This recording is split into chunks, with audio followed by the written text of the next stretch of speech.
Calamba City's hard-hitting counselor of the Sangguniang Panlunsod, Councilor Christian Nino Lahara, as he discusses current issues affecting the lives of Calambeños and be informed of the latest developments, latest ordinances and resolutions being tackled inside Calamba City Council. Councilor Christian Nino Lahara, at RN 106.3.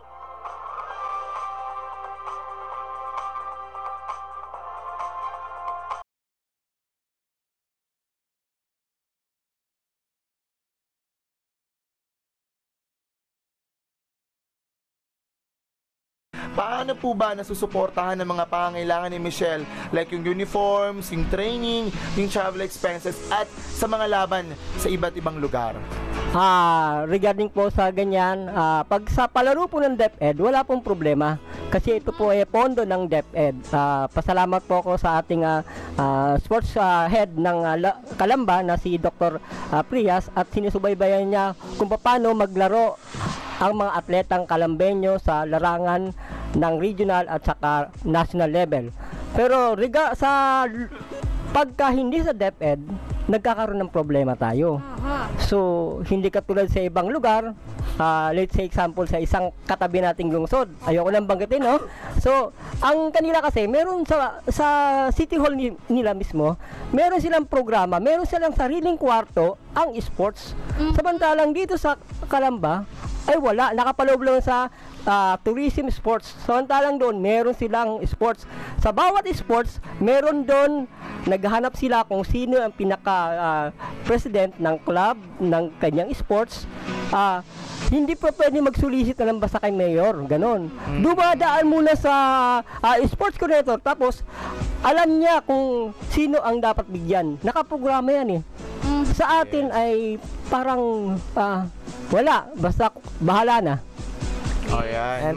Tanungin natin si Kuya Marlon, nabanggit na ni Sir Ray kung paano kung gaano ka-epektibo dapat yung sports program ng isang lungsod, no? Tanungin natin si Kuya Marlon, ano ba yung nalalaman natin sa sports program? Ito po yung natin, linawin natin katanungan, sir. Ito, gaano po ba kahalaga na magkaroon ng sports development program ang isang komunidad?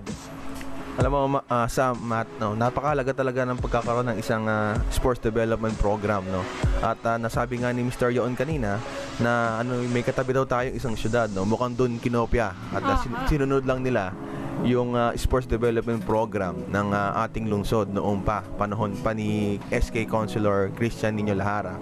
No, kasi sabi nga ni Mr. Yon na yung sa isang katabi nating city ay may sariling opisina, yung sports office, no. Unlike sa atin na nakapaloob lang, no, o isang section lang ng tourism office, yung sports division, no, parang division ang tawag.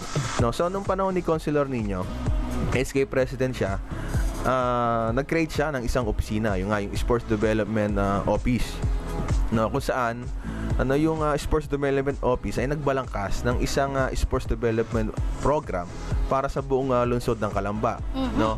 At ang kagandahan noon ay ito ay matibay kasi isang ordinansa ng panahon ni Consal Nino. Pag sinabi naman natin ordinansa, alam naman natin na yan ay isang batas ng local na government, no.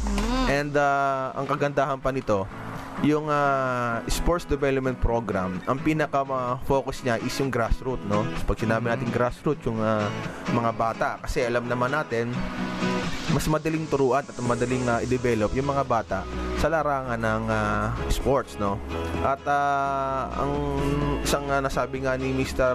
Yoon kanina na aking natatandaan na bawat isang sports ay meron na sports discipline tayong tinatawag, no? Nandyan yung football, athletics, taekwondo, chess, basketball, table tennis. Nung panahon ni Councilor Nino, bawat isang sports discipline meron tayong tinatawag na sports coordinator. Yes. Na sabi nga ni Mr. Yaon na doon ka lalapit, no? Doon ka lalapit para kung ano yung mga needs mo, no? At hindi lang yung needs mo ang kailangan, no? Pati yung bawat sports coordinator, siya yung nag-iisip ng programa, ano yung dapat niyang itulok sa boxing, ano yung kulang natin sa football. Meron tayo na nung panahon ni Councilor Nino. Yes, so yan, narinig po natin ang